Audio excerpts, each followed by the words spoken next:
నమస్కారం నాగార్జున గారు. నమస్తే అంజీ గారు. చంద్రబాబు నాయుడు గారు ఎవరైతే అక్రమాలకు పాల్పడతారో వాళ్ళని ఉపేక్షించేది లేదు, ఏది మన సొంత పార్టీలో ఉన్న వాళ్ళనైనా సరే అని చెప్పేసి చెప్పడం జరిగింది. సో కొంతమంది మీద అంటే ఒకళ్ళిద్దరు గీత దాడుతున్నారు అనుకోవచ్చా? ఖచ్చితంగా అండి. ఎందుకంటే 5 సంవత్సరాల పాటు అధికారానికి దూరంగా ఉండి జగన్మోహన్ రెడ్డి గారి ప్రభుత్వంలో నానా రకాలైన ఇబ్బందులు పడి కేసులు పెట్టించుకొని ఆర్థికంగా నష్టపోయిన వాళ్ళందరూ కూడా కార్యకర్తలా సార్, లేకపోతే కార్యకర్తలు కాదు, పాపం కార్యకర్తలు ఏముండదు. ఓకే, వాళ్ళు ఎంతసేపుడికి జెండాలు మోసే కూలీలు, వాళ్ళ పార్టీ మీద అభిమానంతో అలాగే ఉంటారు. వాళ్ళ అవతల పార్టీ వాళ్ళు వచ్చినప్పుడు కొడితే కొట్టించుకుంటారు, పడితే పడతారు. నాయకుల విషయం నేను మాట్లాడతాను. ఓకే. ఎందుకంటే కార్యకర్త అనేటువంటి వాడు కొంతవరకే తన డబ్బులు ఖర్చు పెట్టుకుంటాడు. కానీ ఎమ్మెల్యేగా ఎంపీగా పోటీ చేసిన వాళ్ళు ఇవాళ ఉన్న దీంట్లో 40 నుంచి 50 కోట్లు కనీసం ఒక ఎమ్మెల్యేగా కంటెస్ట్ చేయాలంటే కావాల్సి వస్తుంది. మనం కూడా ఎంతసేపుడికి ఏంటంటే వ్యవస్థని ఇలా తయారు చేసుకొని ఒక 40-50 కోట్లు ఖర్చు పెట్టినటువంటి వాడు వచ్చిన తర్వాత 5 సంవత్సరాల పాటు ఏమాత్రం అవినీతికి పాల్పడకుండా దేశ సేవ చేయటం కోసం 50 కోట్లు ఖర్చు పెట్టాడు అంటే జరిగే పనేనండి. రాజకీయం అనేటువంటిది వాళ్ళ లాభసాటి వ్యాపారంగా తయారైంది కాబట్టి ఈ 50 పెట్టి ఇంకొక 500 కోట్లు సంపాదించుకోవచ్చు అనేటువంటి భావంతో ఎక్కువ మంది రాజకీయ నాయకులు వస్తున్నారు. కానీ ఈసారి చంద్రబాబు నాయుడు గారు వచ్చిన తర్వాత, అత్యధిక మెజారిటీతో వచ్చిన తర్వాత, ప్రజలు ఒక 5 సంవత్సరాల పాటు అవినీతి పాలన చూసిన తర్వాత స్వచ్ఛమైన పాలన, మంచి పాలన, రాజ్యాంగబద్ధమైనటువంటి పాలన వస్తుందనేటువంటి భావంతో కూటమిని మళ్ళీ తెచ్చుకున్నారు. ఓకే, 2014-19 మధ్యలో తెచ్చినా అంతకంటే బాగా జగన్మోహన్ రెడ్డి పాలిస్తాడు అనేటువంటి భావంతో జగన్మోహన్ రెడ్డిని తీసుకొచ్చారు. కానీ జగన్మోహన్ రెడ్డిని ఒకసారి చూసిన తర్వాత మళ్ళీ చంద్రబాబు నాయుడు గారు అయితే అసలు అవినీతి రహితము, అసలు ఏమీ జరగదు అంటే జరగకుండా ఉండే అవకాశమే లేదు. ఎందుకంటే మనం అనుకున్నట్టు ధన ప్రభావం రాజకీయంలో ఎప్పుడైతే పెరిగిపోయిందో అది ఖచ్చితంగా ఉంటుంది. ఉన్నప్పుడు ఏంటంటే ఈ ప్రభుత్వంని ప్రజలు పెద్ద ఎత్తున ఆకాంక్షలు పెట్టుకున్నారు కాబట్టి చంద్రబాబు నాయుడు గారు ఖచ్చితంగా ఉంటున్నారు ఈసారి. ఓకే, ఎట్టి పరిస్థితుల్లోనూ ఎవరు అవినీతికి తావివ్వద్దు, అలాగే అధికార మదం చూపించి అధికార దర్పం ప్రదర్శించి కామన్ ప్రజల దృష్టిలో మనం చెడవకూడదు అనేటువంటి ఒక ఎజెండాతో ఆయన ముందుకెళ్తున్నాడు.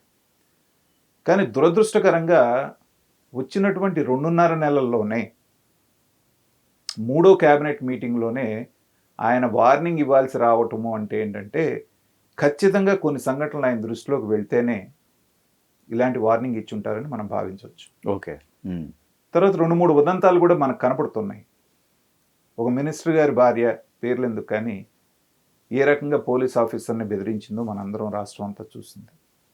అలాగే ఒక ఎమ్మెల్యే గారి భార్య బర్త్డే ఫంక్షన్కి అక్కడ ఉన్నటువంటి పోలీస్ ఆఫీసర్స్ అందరూ క్యూ కట్టడం, ఇలాంటి సంఘటనలు 2-3 జరగటం, అవన్నీ ఎప్పటికప్పుడు చంద్రబాబు గారి దృష్టికి వెళ్ళటం, దాని మూలనే ఇలాంటి వార్నింగ్ ఇచ్చుంటారేమో అనేటువంటిది మనకి అనిపిస్తోంది. అట్లాగే జేసీ ప్రభాకర్ రెడ్డి గారు మాట్లాడినటువంటి మాటలు కూడా బాహాటంగానే నేనే చేయాలి, ఇంకెవరు చేయకూడదు, మీకు అవసరాలు ఏమైనా ఉంటే నాతో చెప్పండి అని ఇచ్చినటువంటి స్టేట్మెంట్ కూడా ఇవి రాంగ్ ఇండికేషన్స్ ఇస్తున్నాయి. ప్రజల్లోకి ఒక తప్పుడు సంకేతాన్ని పంపించేటువంటి అవకాశం ఉంటుంది. మీరు ఇవాళ రాజకీయం చేయాలి అంటే డబ్బుకి డబ్బు సంపాదించుకోవటము అనేటువంటిది గనక అదే ట్రెండ్ కొనసాగితే ఈ వచ్చినటువంటి 164 మళ్ళీ 23గా మారటానికి పెద్ద సమయం పట్టదు. ఆ విషయం తెలిసినటువంటి అనుభవజ్ఞుడిగా ఉన్నటువంటి చంద్రబాబు నాయుడు గారు ఏంటంటే దీన్ని మొగ్గలోనే తుంచేయాలన్నటువంటి ఉద్దేశంతో ఆ కామెంట్స్ చేశారని నేను అనుకుంటున్నాను. ఇప్పుడు తెలుగుదేశంలో కొంతమంది ఫైర్ బ్రాండ్స్ ఉన్నారు. వాళ్ళకి ఏంటంటే వాళ్ళ మీద వాళ్ళకి కొంచెం కంట్రోల్ తక్కువగా ఉంటుంది.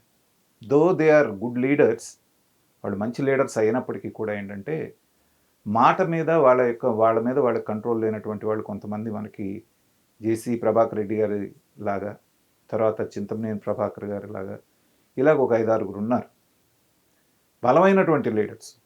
ప్రజల్లో మంచి పలుకుబడి ఉంది.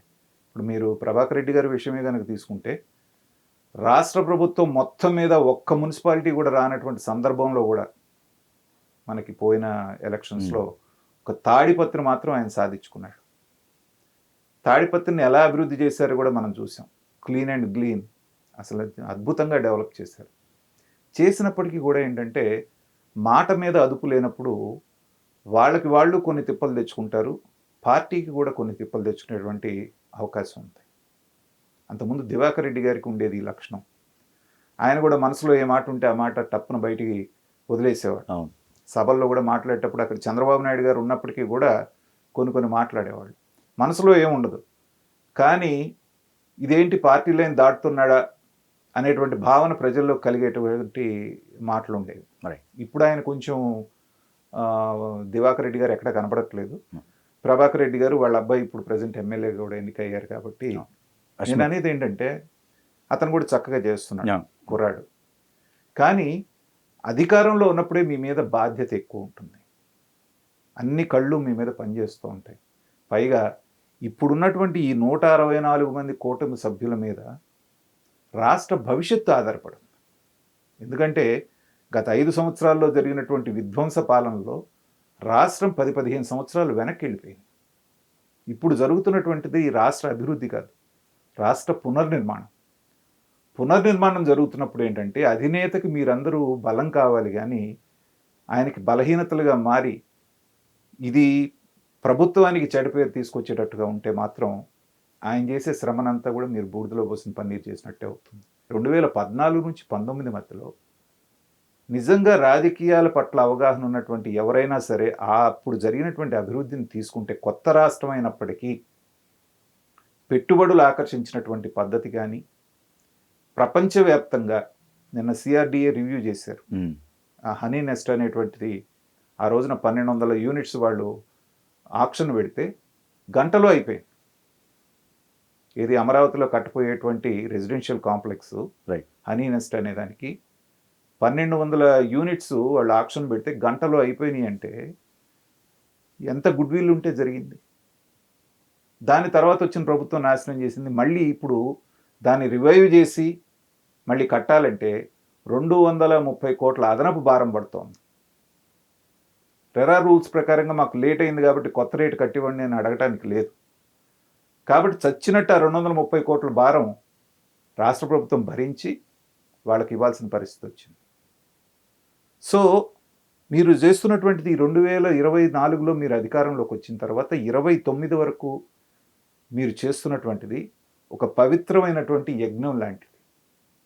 ఈ రాష్ట్ర పునర్నిర్మాణ యజ్ఞం అనేటువంటిది ప్రారంభించి ఒక పక్కన చంద్రబాబు నాయుడు గారు, ఒక పక్కన పవన్ కళ్యాణ్ గారు, ఒక పక్కన లోకేష్ ఇంత కష్టపడుతున్నప్పుడు మీరందరూ వాళ్ళకి సహకరించే విధంగా ఉండాలి, కానీ వాళ్ళని వీక్ చేసేటట్టుగా బలహీనపరిచేటట్టుగా ఉండకూడదు. కాబట్టి చంద్రబాబు నాయుడు గారు ముందుగానే వార్నింగ్ ఇవ్వటం అనేటువంటిది జరిగింది. కాబట్టి ఇకనైనా వాళ్ళని వాళ్ళు కరెక్ట్ చేసుకుంటే బాగుంటుంది. లేకపోతే ఈసారి చంద్రబాబు నాయుడు గారు కూడా నిర్దాక్షిణ్యంగానే ఉంటారని నేను అనుకుంటున్నాను. ఎందుకంటే విపరీతమైనటువంటి బలం ఉంది. ఇలా 2-3-4 పోయినా కూడా ఇబ్బంది లేదు. కఠిన నిర్ణయాలు తీసుకోవాలి. ఇప్పటికి కూడా వాళ్ళు కనుక కరెక్ట్ అవ్వలేదనుకోండి, చంద్రబాబు గారు కనుక గట్టిగా లేకపోతే ఈ ఇద్దరు అనేటువంటి వారు 10 మంది అవ్వచ్చు, 10 మంది 20 మంది అయ్యే అవకాశం ఉంది. కాబట్టి ఎక్కడ తప్పు జరిగినా కానీ ఇమీడియట్గా కరెక్ట్ చేయాల్సినటువంటి బాధ్యత. లేకపోతే ఏమవుతుందంటే జగన్ ప్రభుత్వానికి దీనికి తేడా లేదురా అన్నారు అనుకోండి ఒకసారి ప్రజలు, అయిపోతుంది అక్కడితోటి. అందుకని చాలా జాగ్రత్తగా ఉండాల్సినటువంటి సమయం. చూద్దాం ఎలా ఉంటుందో ముందు.